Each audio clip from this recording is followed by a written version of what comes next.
Барлықтарыңызға да сәлеметсіздер ме достар, сіздермен мен Амдоллах. Бүгінгі видеода сіздерге циклдардан есеп шығаратын боламын. Осы циклдарға арнайы сіздерге 5 есеп арнап қойдым. Осы видеоға арнайы бірінші біздің өтетініміз, мысалы фоны өтетін боламыз. Циклдарға арнайы есептер шығаратын болсақ, сондықтан мен жеңіл есепті қойдым бірінші есепке. Бірінші есепте бізде фодан басталады. Ол фо мына есепте айту бойынша қандай да бір нөлден бастап или бірден бастап деп қояйық. Нөлден бастап негізінен тогда с первых тестей негізінен нөлден бастап деп қоя берейін, кішкене түсінікті болу үшін. Қазір былайда да түсіндіріп кетемін.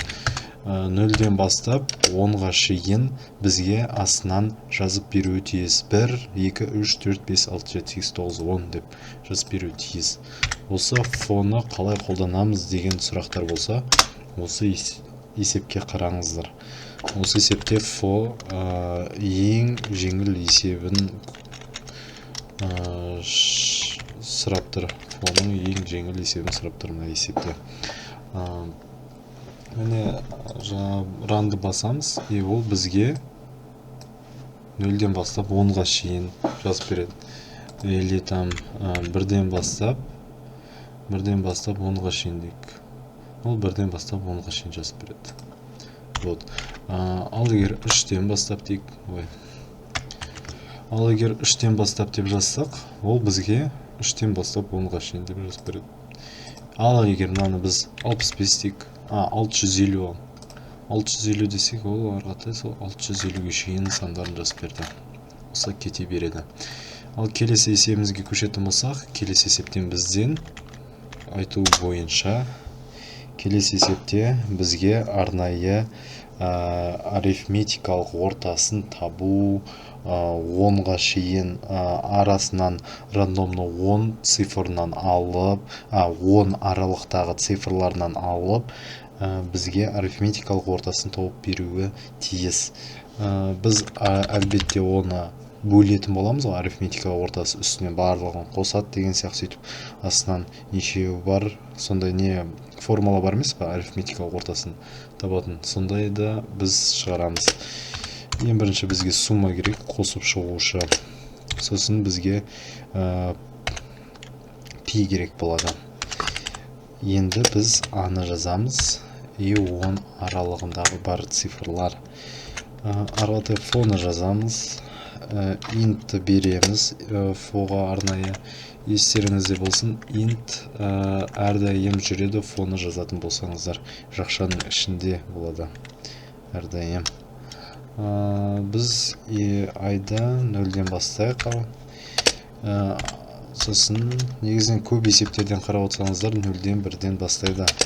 Ал және оған әрдайым плас-плас қосу қою керек. Ал енді біз айды береміз, ай. Сосын бізге рандомны тауып беруі тиіс. Жазасып кеттім, рандомны бізге тауып беруі тиіс. Жақшаны ашамыз, бізге рандомны қандай цифрларынан алсын? 10-нан алсын. Сосын біз s плюсті жазамыз, тем болады, аны айды жазамыз. Сонымен қатар бізге cout деп жазып берсін.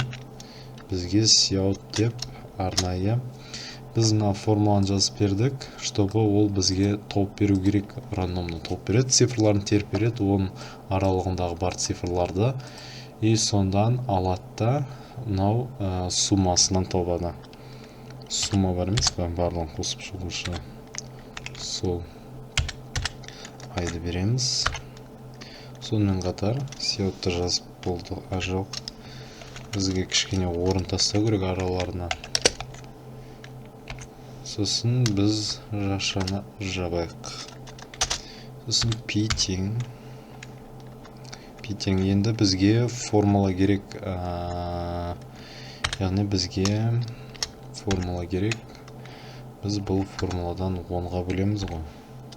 Барлығы 10. Оған істеп санақ отырсын деп неге істейміз? Ол біз өзіміз білгендіктен жазамыз. Handle'ды ешқашанда ұмытпауымыз керекпіз, потому что ол бізге қасына жабыстырып береді да, или там даже правилда да қоймайды. Ал handle қоямыз да, ол астына түсіреді мына пиді. Ештеңе ұмытпадық деген ойдамын. Так.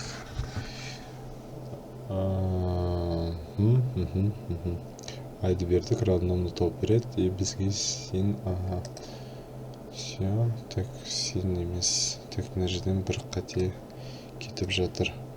Пиді дұрыс жазбадық ау. Пидің қажеті бар ма? Так, қазір қатем тауып көрейін. Float.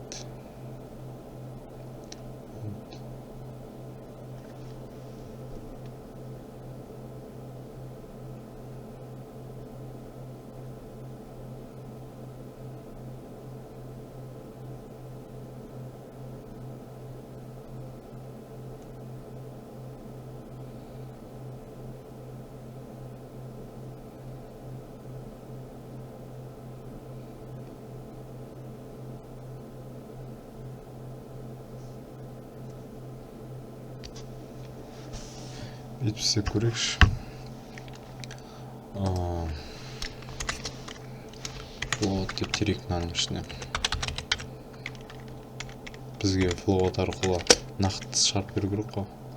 Біз мына жерге int берейік.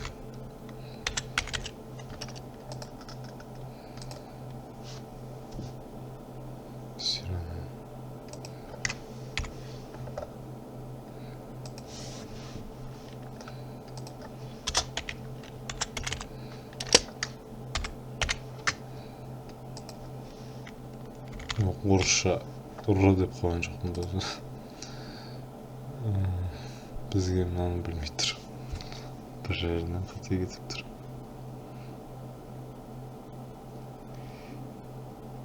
Float десек, араларынан табады.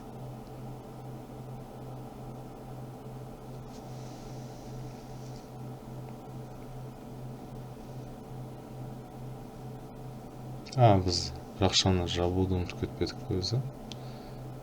Қойдық, барлығы нормально.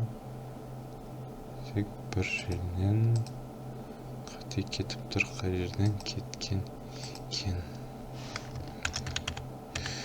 Так.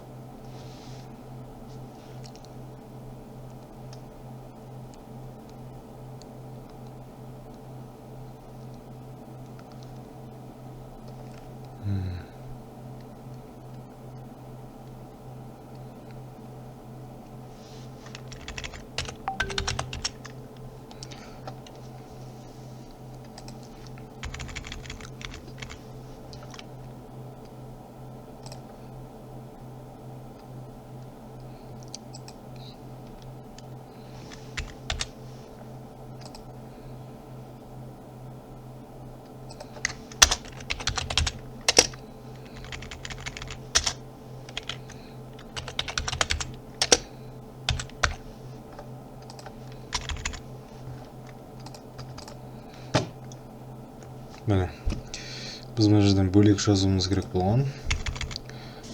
Бұл распознать ете алмай қалды. Біз бөлек жазған кезде осылай тауып берді. Яғни бізге цифрлардың өзі таңдап берді. И ол сумма үстінен қосып берді ғой. Осы суммасы үстінен қосты да, и ол 16-та 10-ға бөлді. Негізінен 47 болды да, 47 шыққан барлығын қосқан кезде. 10-ға бөлген кезде 4,10-7 болды. Келесі есемізге көшейік. Келесі есемізде так, бізге енді факториалды шығару керек. Факториал кішкене қызықты есеп. Бұлай негізінен мектептен өткен боларсыздар.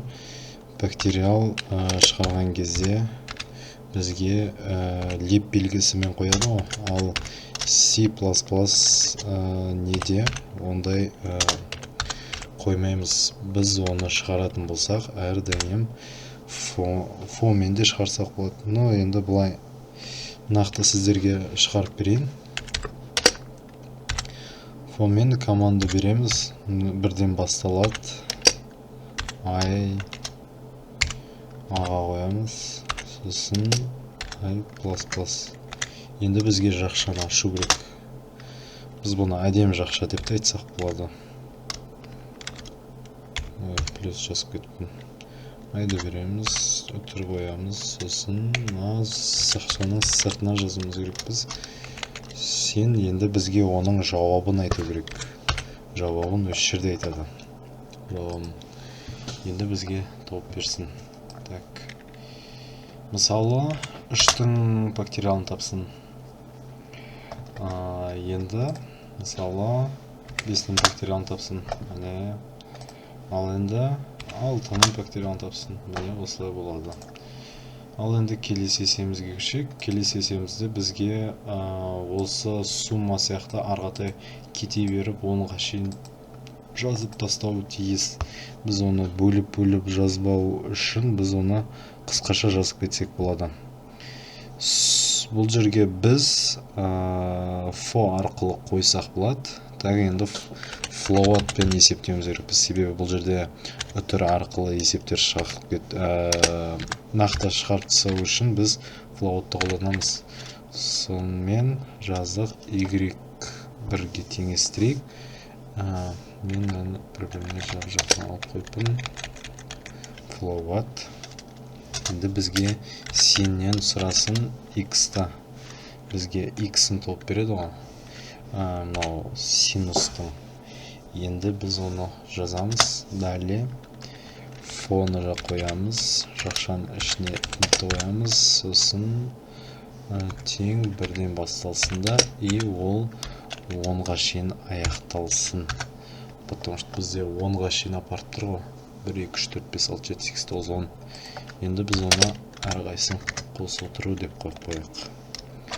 Әлбетте біз оған жақшаны жабамыз. Ерегімізді қосамыз. Яғни мынада қос отыр. Тең. Әрқайсын қосып шығу. Сумамен де қойсақ болатын еді, бірақ мына жолмен де қойғым келді, осы жолмен қойып жатырмын. Қысқаша әрі түсінікті. X-імізді тереміз, и оның мына жерден мынаны ұмытпайық. Ал, сосын түр қоямыз да, и біз жақшаның сыртына жіберейік мынаны сеуатты. Сеуат бізге жауабын айтып береді Y-та. Ана, осыны айтады. Так, енді біз мағалды қойдық. Қате шықпауы тиіс. Бұл жерден мынаны дұрыс емес дейді. Ой, тұр жазуын күтпін. Так, мысалы, синусыңызды нүйар үштірік. Ол бізге приблизительно айтып берді, осының барлығын қосып, мұндайдан шығатын заттарын. Енді біз мына жерге, біз бұл жерге x-ті жазып жатырмыз, мына синус x-іміздегіні. 60-ты жазайық. Осылай болады. Ол 60 несін тек қана синустың 60-сын тапқан жоқ, ол синус 60-сын тауып, еще оның барлығын 10 рет қосып шыққан. Сол жауап бұл. Осымен қысқаша жазып шықтым. Бұлай негізінен біз 10 деп бетіп қайттан жазып, тағы да 10. То есть, бірінші, екінші, үшінші, тағы да 10-ға шейін жеткізу керек, 5-ші деп бетіп жазбай. Біз осынша қысқаша әрі түсінікті қылдыртып, осылай жада жазсақ болады. Ал енді соңғы есемізге келейік. Соңғы есепте, мына жерде де тура осында сияқты болып тұр. Тек бізге оның үстіне әрқайсының факториалын тауып, и оның қосып шығу керек. 10 емес, мына жерге өзіміз терет екенбіз. То есть бұл жерге бізге керегі n-іміз керек. Бізден n-ді сұрайды ғой. Потому что біз мынаған айтып береміз не керек екен. Нешеге шейін аппаратымызды айтып береміз. Сосын бір осын жазамыз да, и сен бізден сұрайды. Енді сонымен қатар фоны жазамыз. жақшаның ішіне интті береміз. Сосын бізге 10-нан басталады ғой. 10-ға шейін барады ғой. 10 деп 10-ға шейін бармайды. Бізге n-ге шейін барады. N-ге шейін. Сондықтан біз оған n-ге шейін барады деп қойып. Сонымен қатар i++-мызды жазып қойық. И біз оған жақшаны ашып береміз. Бізге ең бірінші нені табу керек? Ең бірінші бізге мынауын тапсын. Бізге бактериалын табады. Сосын бізге несін тауып береді? Бактериалын табады, сосын барлығын қосып шығады. То есть біз оны аламыз да. Бұл жерде бүйтіп жүреміз. 1-ді қоямыз. 1 деп i-ды қоямыз. Сосын пласымызды қоямыз. Яғни бізге мынау окончательный формуласы осыған қарайды да қояды. И мына жерге біз сеуді береміз. Пи-ді тауып береді. Пи дегенде y деп те айту керек еді. Но осылай тұрсын. Бізге пи тауып береді. Негізінен y тауып отыр. Или мен сеуд несі деп қойсам болатын еді. Оған бүйтіп қояйыншы. Так, мына жерге y-ға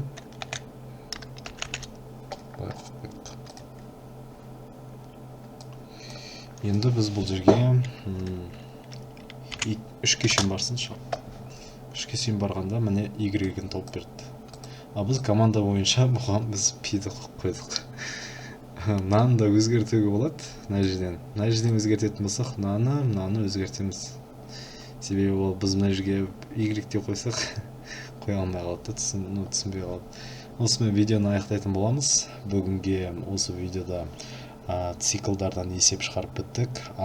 Видеоны ұнаса лайктарыңызды басып, арнаға тіркеліп кетулеріңізді сұраймын. Сіздермен болған мен, Абдуллах. Қош, сау саламатта болыңыздар. И арнаға да тіркеліп кетіңіздер, қалап жатсаңыздар. Сау болыңыздар.